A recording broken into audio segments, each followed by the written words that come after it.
Good.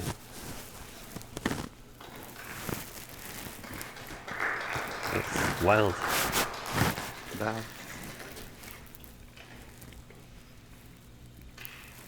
Good job, Tyler. Hey, that was weird. Thanks. I dozed off. I kind of lost it for a little bit. That's okay. Experiment. That's what happens when you just go into it and not know what you're going to do. Thanks. Just a quick power nap.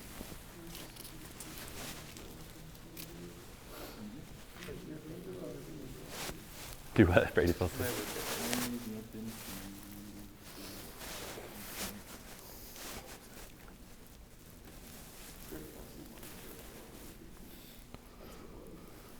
What movie did we go see? What? Was it It?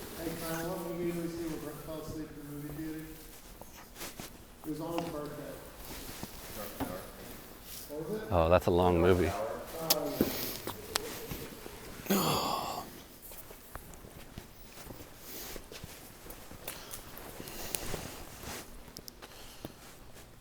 That was a good movie.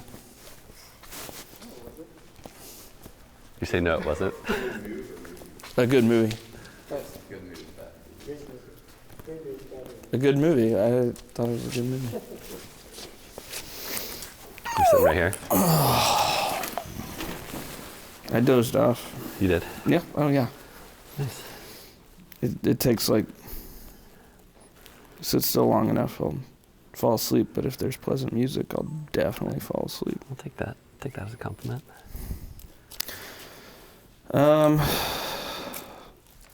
Hey, Tyler. Hey, Brady.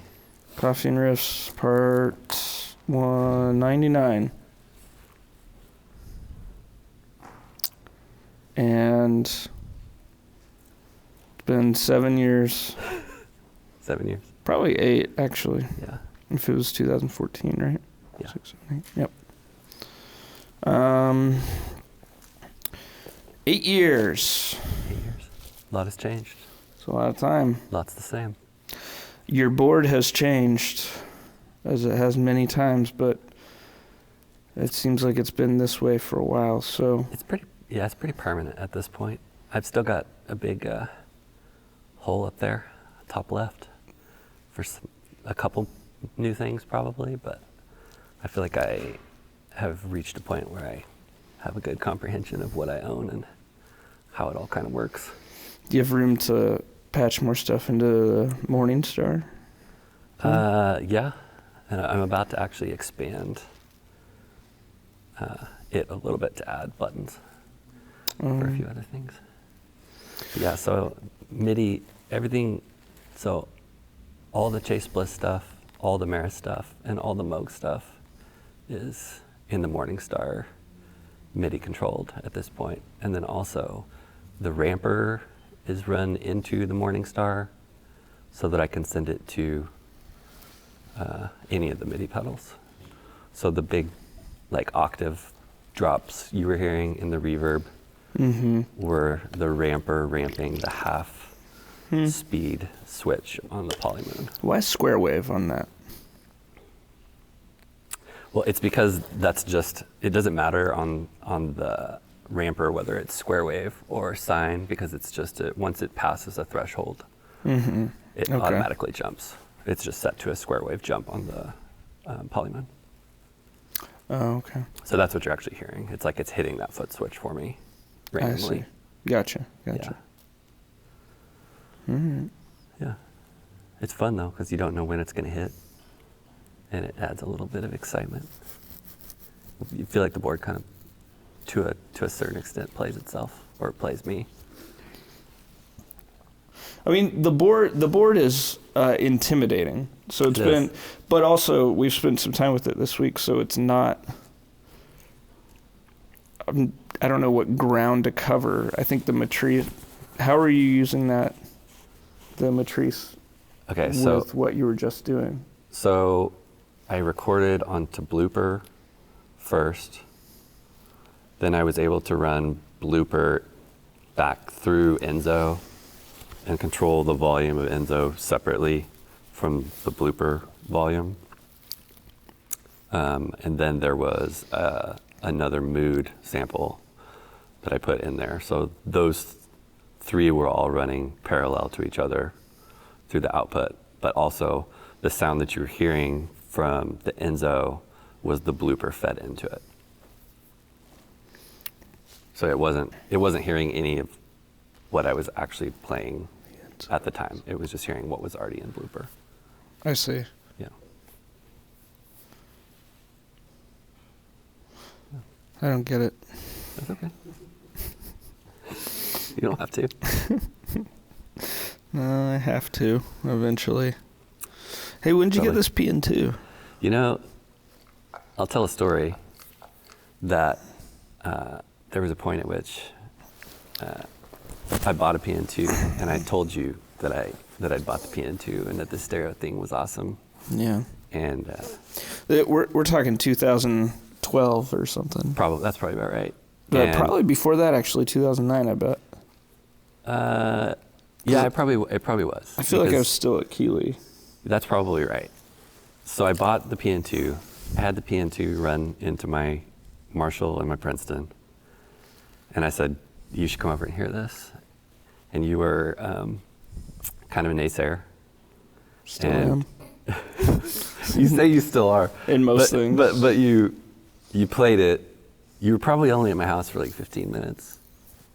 Yeah. And then you went home. And then and then you called me and said, hey, I just bought a PN2. I just get on eBay. And yeah, and then that's when things got really out of control with stereo stuff. Dude, yeah, we did run stereo rigs for a while. Tyler and I were in a band for a long time. Tyler, Seth, Blake, and I. Yeah. And Tyler, Seth, Blake, Adam. You were in Eric. You were in stereo. I was in stereo. Seth was in stereo. And it was like maximum. Seth, what overkill. were you using? Bass 6. So Bass I had 6. A bass rig and yeah. That was in. Yeah. Yeah, 5150. Like with 2 tins. Maximum overkill. Yeah. Always. Well. Yep. Truly delightful. Truly. It's been a delight. Like, maybe just put me back to bed. Band? Huh? What was the name of the band? Weak knees. We have our last show coming up this month. Whose mouth was that?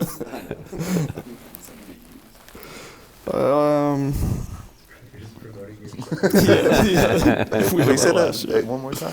Hey, the band is Weak Knees. We have our last show coming up next month with Bad Athlete And Dan. and Dan. Bad Athlete is what we call Matt now. We don't call him Matt.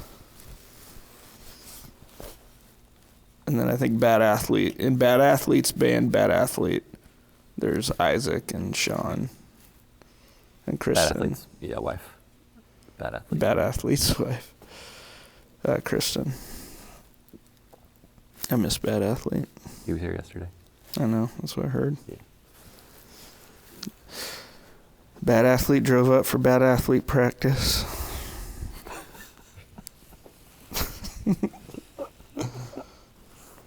That's it.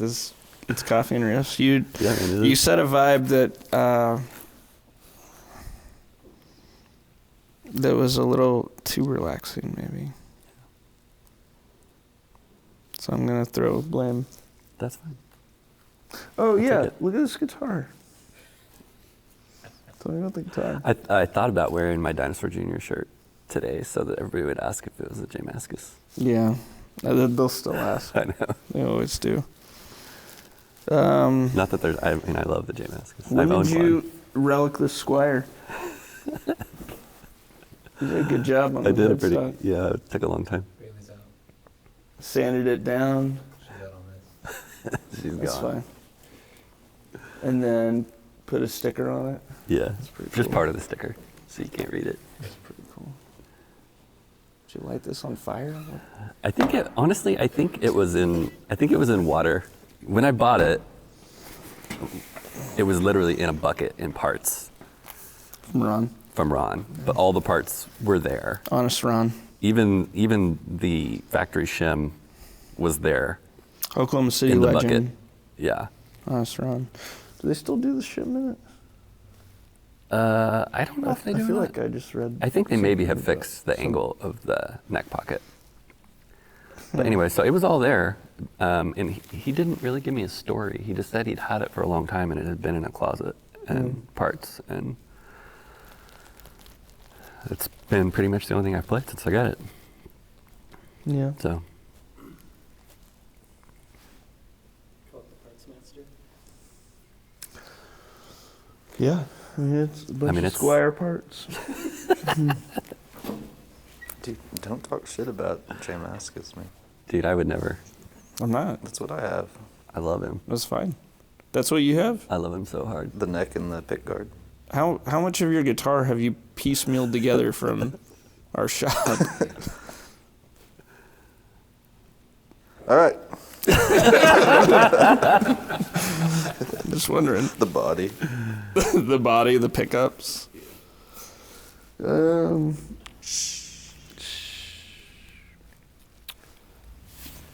Do you think that anodized pickguard has a value? I think it's quieter. You think it's quieter? I think it's quieter guitar. I do, especially when I'm in between the pickups. It's like super quiet. Is that the trade-off for its ugliness? Yeah. Just kidding. Just kidding. Is this between two friends? We could do that. We could go there. Just kidding. Between two fools.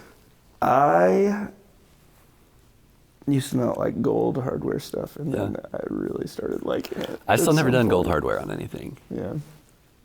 Your Les Paul has gold hardware, doesn't it? I know, but it's old I was enough resistant of that for a long time. And then it's mellowed too, though. It's mellowed, but then on that Dunnable, I chose gold. Oh, that's right. Yeah. For some reason. Yeah. It's gold. I know, and I love it. Bye, Vic.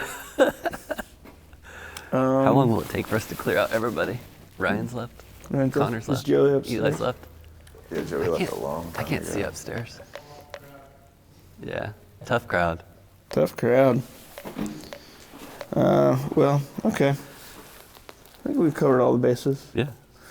This is up and coming young local musician, Tyler Huskerson, Coffee and Riffs.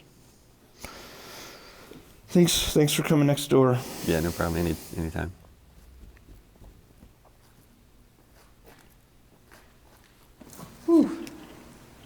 Are you saying it's bad? I was engaged. Yeah, you're in it. I think that you maybe weren't at the right angle. It was your bad one. Yeah, I know. Keep some of that good stuff in there that Brady said. Keep some of that good stuff. Which one was the good stuff? Most of it. I'll look out for that good stuff. Yeah, well, when we're reviewing that, we'll try and find one of the good things.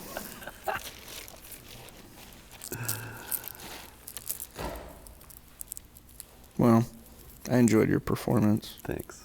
I enjoyed playing.